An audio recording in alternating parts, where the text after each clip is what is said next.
Pokoknya ya harus iya. Nggak enak mau bilang tidak itu.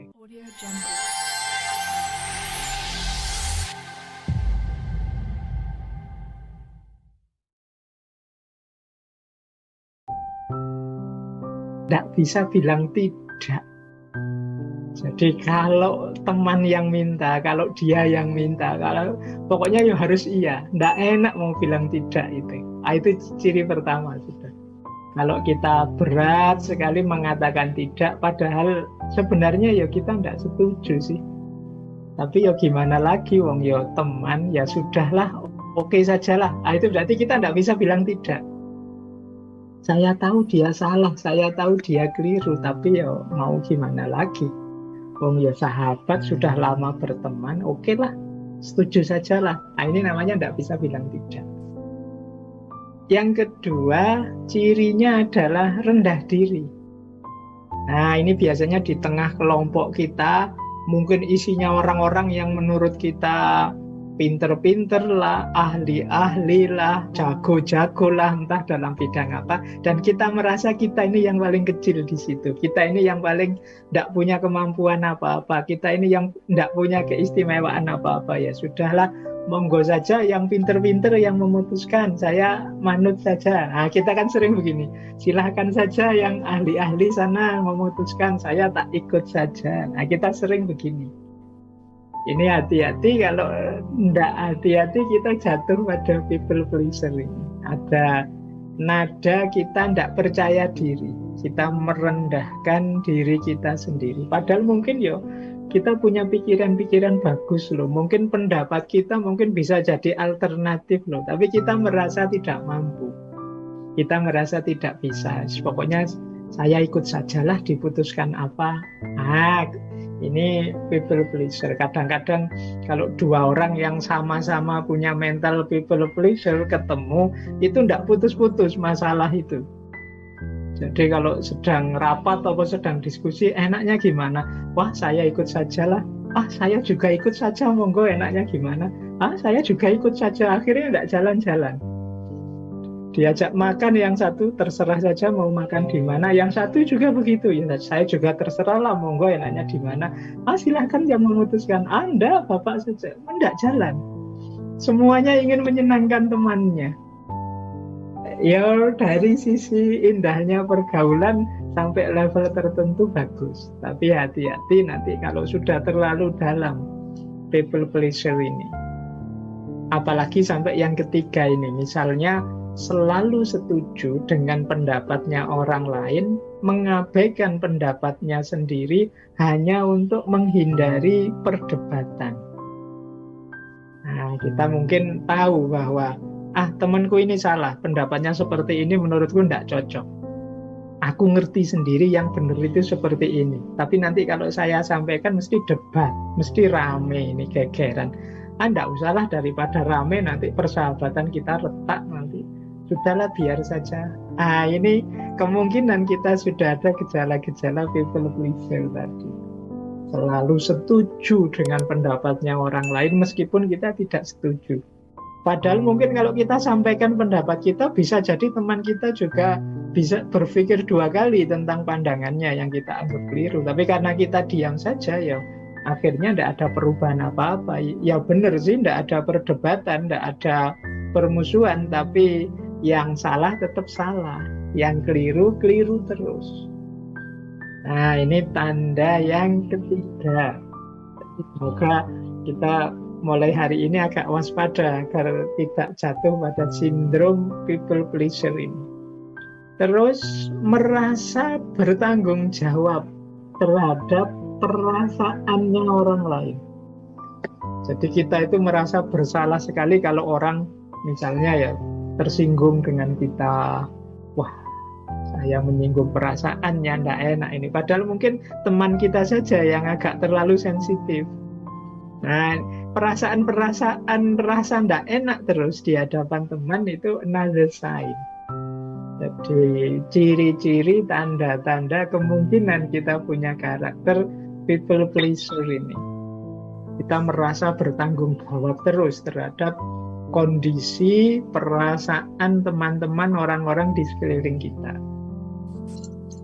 Kemudian minta maaf untuk hal-hal yang sebenarnya nggak usah minta maaf, nggak apa-apa. Tapi kita akan terbiasa, saya nggak tahu ya, mungkin orang timur ya, apa-apa itu saya minta maaf ya karena harus bertanya ini. Loh, bertanya saja, nggak apa-apa, silahkan bertanya. Wong belum jelas mau apa kok sudah minta maaf. Kadang-kadang untuk sesuatu yang memang tugas kita misalnya, itu kita minta maaf. Yang memang kewajiban kita, itu kita minta maaf. Apa saja kita minta maaf. Ini hubungannya dengan rasa bertanggung jawab atas perasaan orang lain. Jadi akhirnya kita banyak sekali minta maaf, termasuk untuk hal-hal yang seharusnya ya kalau untuk yang seperti itu tidak perlu minta maaf. Wong itu memang kewajiban kita, wong itu memang yang harus kita jalankan begitu. Nah, kalau kita terdorong untuk terus merasa bersalah, ingin minta maaf terus karena khawatir teman kita tidak enak hati, ayo introspeksi, jangan-jangan kita sudah punya kena sindrom ini, kena sindrom people pleaser. Kemudian sering menyalahkan diri sendiri. Kalau ada apa saja yang disalahkan aku, wah ini mesti gara-gara aku ini tadi. Aku kurang bisa menjaga ini, kurang bisa jaga mulut, kurang bisa jaga tindakan, ini mesti salah. Kalau ada kasus, kalau ada peristiwa apa, selalu yang disalahkan dirinya sendiri. Jelas-jelas mungkin yang salah temannya, misalnya temannya pembohong, berkhianat. Itu kadang kita ya, wah mungkin salahku ya, tidak bisa membuat temanku jujur, akhirnya dia jadi bohong. Itu jadi yang bohong sana, yang kita salahkan diri kita sendiri. Mungkin aku tidak bisa nuntun dia, mungkin aku. Nah ini tanda-tanda mungkin kita terkena people pleaser ini. Kemudian tidak banyak waktu untuk diri sendiri.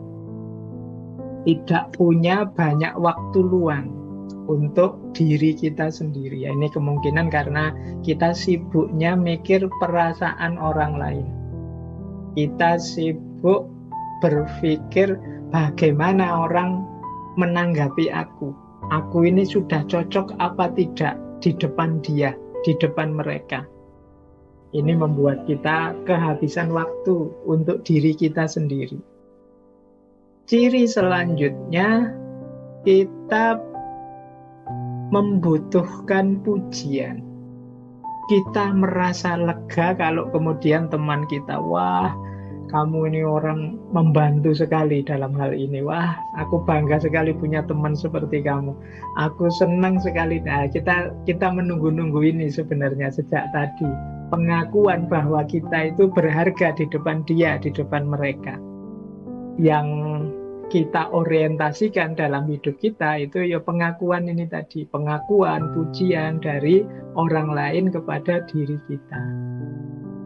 Kemudian ada lagi sign-nya, tanda-tanda yang lain, yaitu kita tidak mengakui perasaan kita sendiri, kita abaikan.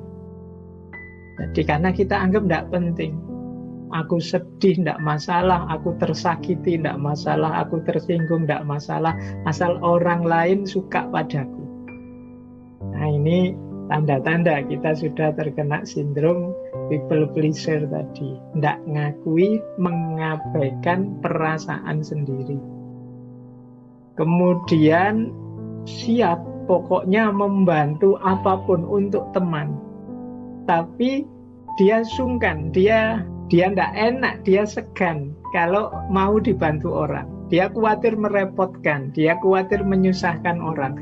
Karena nanti khawatir temannya menilai bahwa wah sampean ini sering merepotkan, sering menyusahkan. Khawatir dapat klaim itu. Sehingga dia kalau mau dibantu, itu dia merasa segan, merasa sungkan.